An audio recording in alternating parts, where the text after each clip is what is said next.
Hai, selamat datang ke podcast Sembang ke Langit bersama saya Syirahu. Let's be vulnerable here and talk about life. Jom.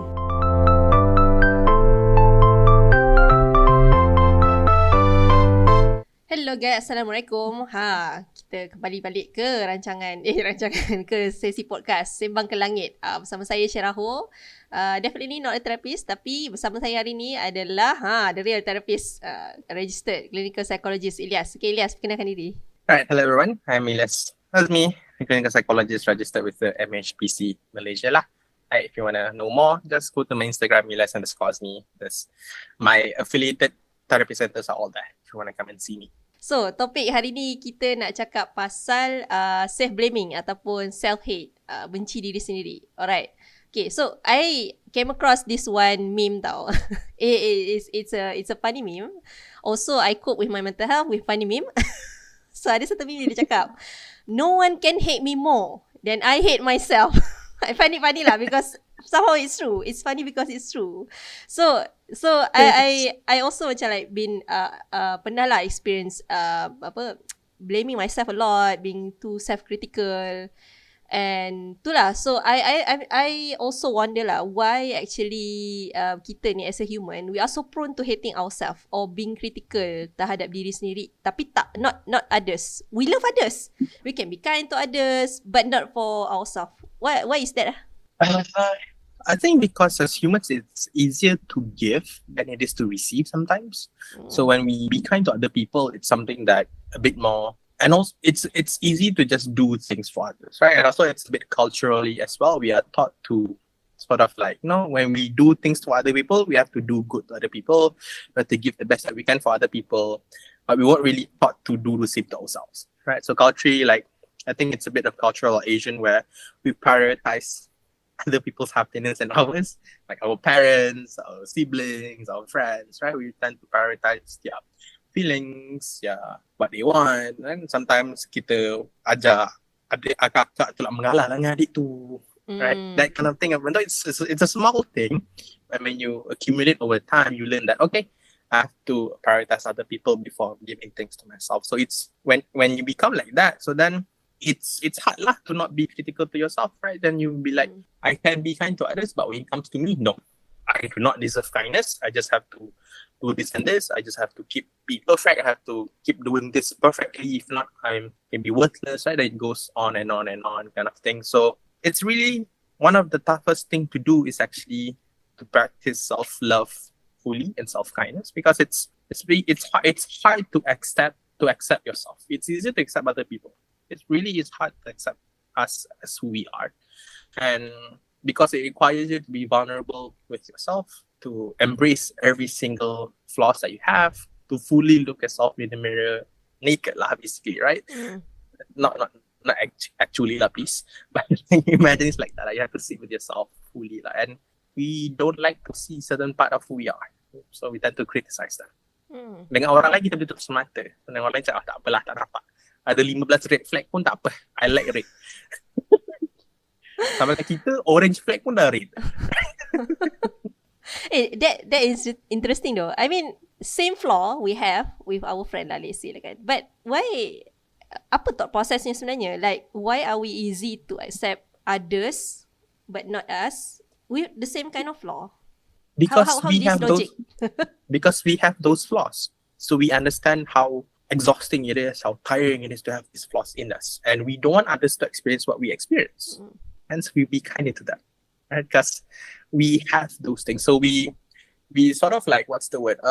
We externalize the kindness that we want to other people because we cannot give it ourselves. So we externalize it, give it to other people. And that's why deviate sikit lah when we talk about self-love, kan?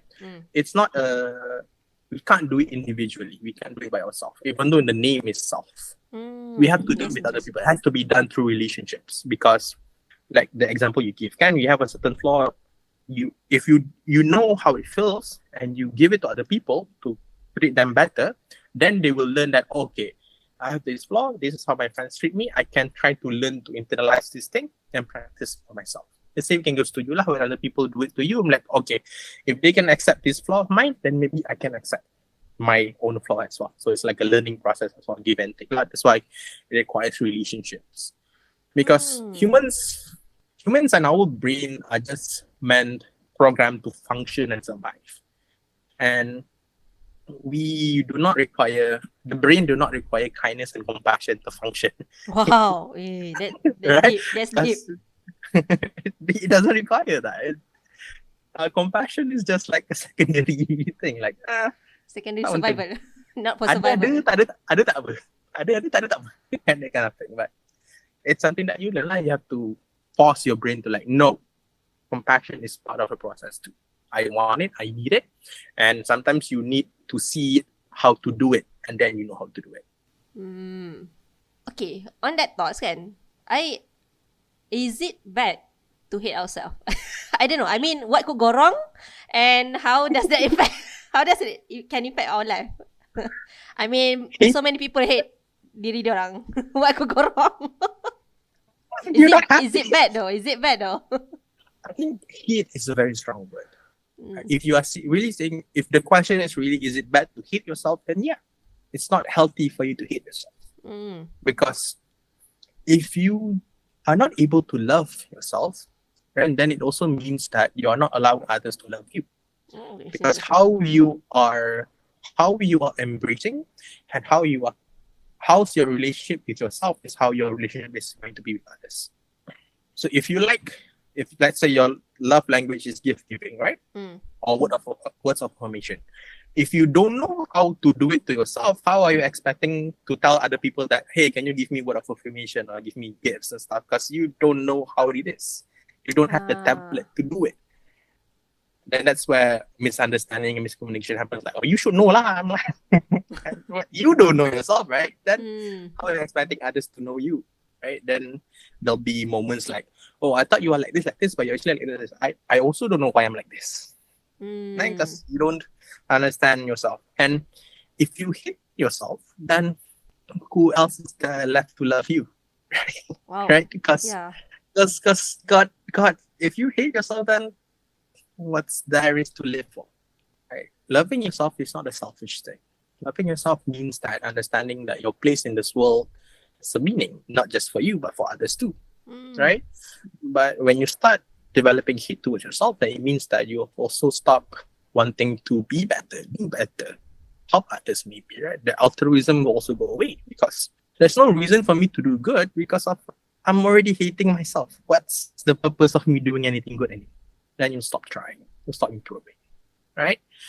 It's bad to hate yourself, but it's not bad to like be self-critical. You know, it's good to reflect upon yourself as well, right? Being reflective and being self-critical is not the same as hating yourself, right? Being reflective and being critical is just taking responsibility for your actions, lah. Because also on the other end, if you're always saying you're perfect and good, that's also problematic, right? I cannot do any fault, right? Then itu problematic juga. Yeah, you become delulu. You become delulu, right? It's not a delulu. So like that's also a problem. So taking responsibility doesn't equal to hating yourself. People tend to go to the extreme when they say when they look at themselves, when they reflect on their mistakes, they would go straight away to hating. Like I hate how incompetent I am. Or I hate how much mistakes I made, right? They tend to go into that line of thoughts. No, reflect lah. What did I do wrong? What can I learn from this? What experience is this telling me? Right? What is actually the problem? What is actually the concern? And then go into it. Hate is a very strong word. I don't like to say it. But yeah, hating yourself is not good. The problem is then there's no love left then. Oh. Also, it can, macam you cakap tadi kan, like lepas tu dia jadi ni, lepas tu dia jadi ni. Kind of like a domino effect yang kita tak sedar, pieces by pieces. It's actually give a big impact in our life eventually. Yeah. But the thing, because it's an eventuality kan. So orang macam tak nampak lah. Nah, aku benci diri je masalahnya kan. Takkan tak ada kacau orang lain pun. But like no, it will kacau orang lain. It might not be directly. You might lose friendships. Because imagine if you hate yourself so much, then you won't be willing to do self-care. Part of self-care is also socializing. Right? And then you start to not want to socialize and then you start losing friends. right? It might not be a direct causation, but it will lead to somewhere. Tadi you cakap pasal kita boleh being like responsible, self-critical, tapi we always go towards the extreme. I mean macam like what is actually the balance, the line? Like you can be self-critical but not until you hate yourself. How would you recognize you go overboard? Focus on the facts lah, right? When we know when we're self-critical, when we tend to put spices into the things that is happening. So as an example, let's say in this podcast, I said something wrong, right? An extreme way of thinking would be like, I said something wrong. No wonder no one wants to invite me for any talks. No wonder I'm a shitty therapist. No wonder lah, I'm not so good. I have no clients, right? And then I hate myself for this. That's one line of thinking. That's an extreme line of thinking. A more balanced way, a more neutral way. It's not positive. That's why I like to say it's not positive. It's neutral, more balanced. It's just, I said that. Okay, why did I say that actually? Oh, because I was thinking about this, or maybe I was anxious. All right, I was anxious about this. What am I anxious about? Right? Can I do anything to learn from this? Right? Then that experience doesn't become good or bad. It becomes a learning experience instead. Yeah, I'm not also judging myself for saying something bad. I acknowledge that I made a mistake. I'm also taking responsibility by understanding that, oh, I said this. Can I do anything in the future to prevent this? Can I do anything in my power to, manage my anxiety? Okay, I can do this next time. Then you give yourself more opportunity to grow. Right? But if I go on the other end of extreme, there's no opportunity to grow. I just go towards a rabbit hole of nothingness. Yeah, it feels like macam when people are indulging into self-hate, it feels like macam dia orang ruminate on the negative thoughts. Yeah. And it's like no end. And also sometimes, this is a hard pill to swallow lah, but like it's easier to ruminate than taking responsibility sometimes. Yeah, I would agree to that because I've been there. Right? Because then if you ruminate, then you always like, oh, I have an excuse to be this way. Right? No wonder I'm like this, no wonder I'm like this, no wonder I'm like this. And sometimes kita tak sedar pun, we are actually making excuses for ourselves without really realizing it. People can get addicted to suffering and hate. And people can get addicted to negativity. Like, so sometimes we try so hard to find things to hate about ourselves because we just don't want to love ourselves. Why? Why people do that? It's hurting. Because they're so used to it. Oh. So, as an example, right? So, imagine if you grow up in an environment where the only way for you to succeed and improve and the only form of motivations you get is through a fear. Oh. Like, dapat A plus baru pandai. Anything lower than A plus, pandai. Right? Dapat straight A baru pandai. Jangan jadi macam abang tu bodoh, dapat 1B. Right? The form of motivation is always fear and punishment. That's what we are used to. So your mind, brain, and everything has been coded that way. Right? So then, whenever let's say you do something good, you'll be like, it's not good enough.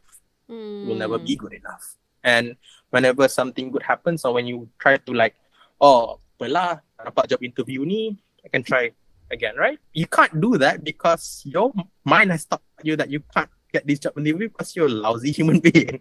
And you have to find fault in order to improve and be better.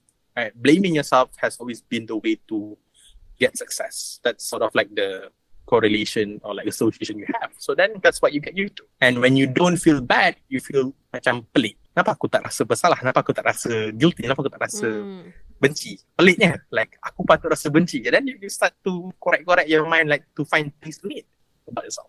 Because it's something that you're used to. It feels like macam going towards appreciation tu is like uncomfortable rather than menyakiti diri. Wow, that's so messed up. Oh my god. It is. Hurting ourselves it's easy. It's comfortable because it's something that you're used to. That's what all it comes down to. Is like hitting yourself is a process that you've learned and you got used to, so it becomes a comforting thing, right? A bit of a trigger warning lah. If you talk about self-harm, right? It's the same thing. Why people? It makes no sense, right? Why someone would purposefully hurt yourself? When you talk about hitting yourself, it's some form of harming yourself, but in a more emotional and internal way lah. But like, it makes no sense why you do it. But when you think about it, you've been using this to cope, to regulate, to understand your world. Then it makes sense for you to keep going for it. Yeah. Dia macam orang yang minum kopi walaupun tak ada effect pun. Dia tapi nak minum. The placebo effect is there already kan. Tak ada function pun. Like the placebo effect is that they'll keep doing it even though it has no added value to their life. I see. It feels harmless, self-blaming or self-hate ni, but it's actually more complex and complicated wired in our brain. It's not something yang came out of nowhere. No.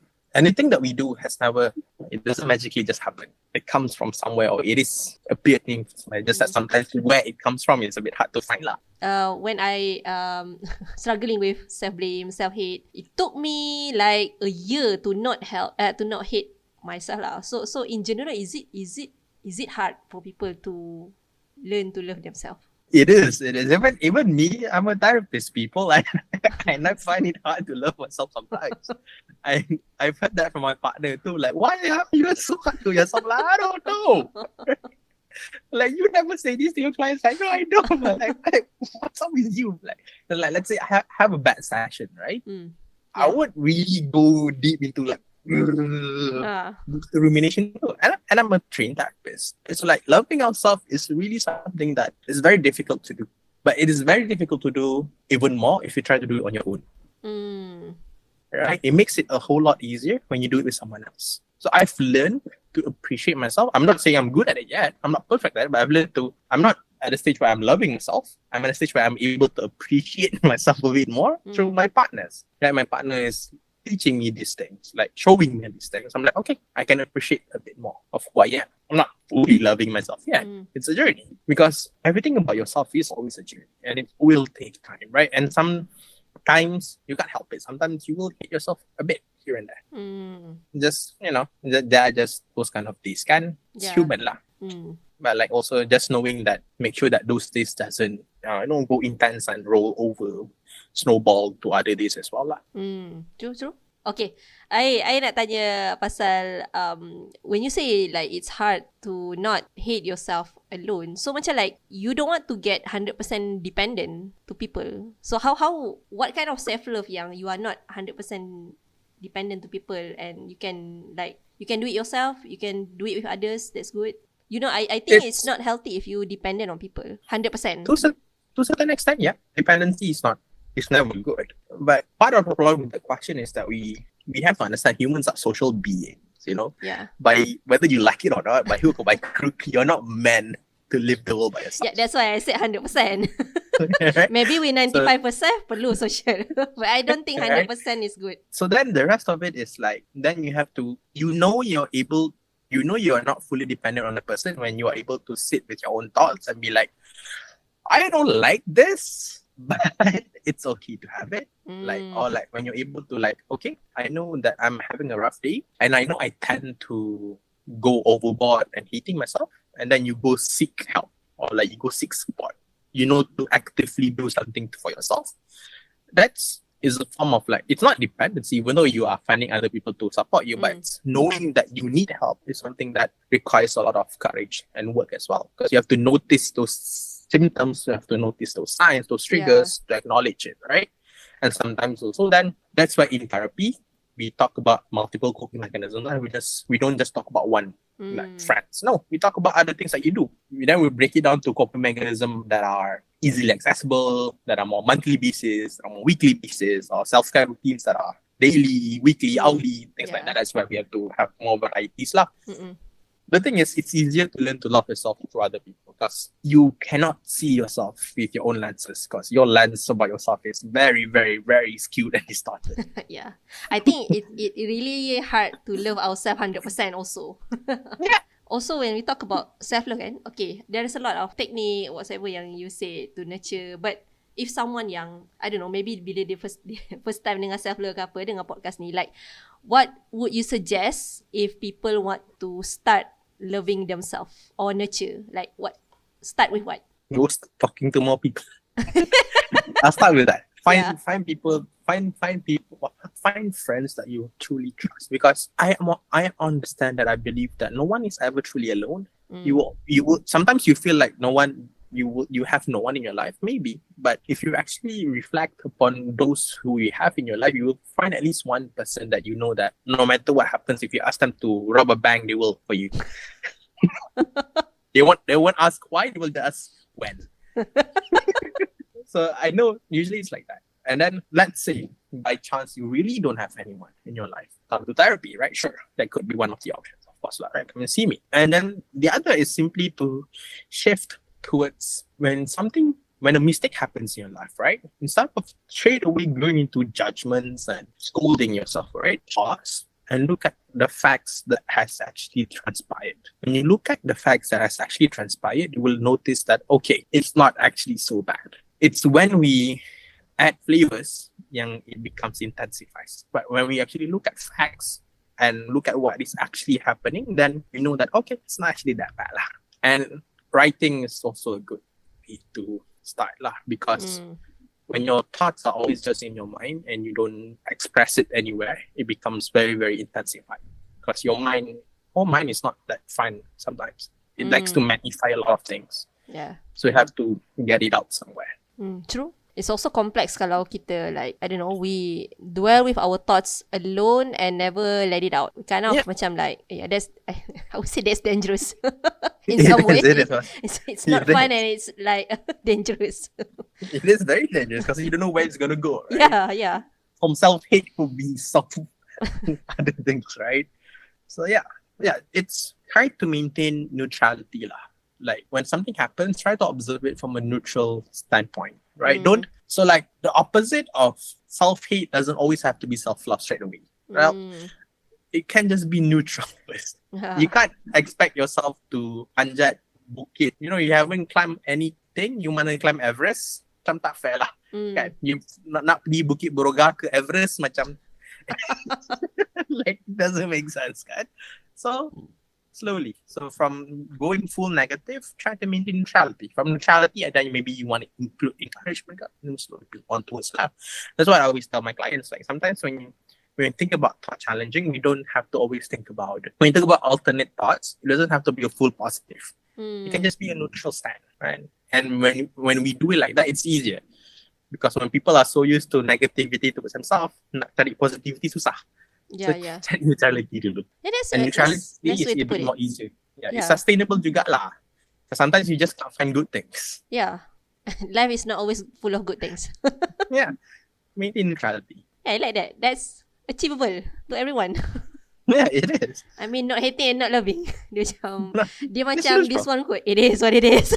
It is what it is. But it's not in this way where it's like pasta. You know, it's like, it is what it is. But okay, it's not, it is what it is. Yeah. But at least first step dia macam dia mengeluh. Pasal esok mungkin tak mengeluh. Yeah.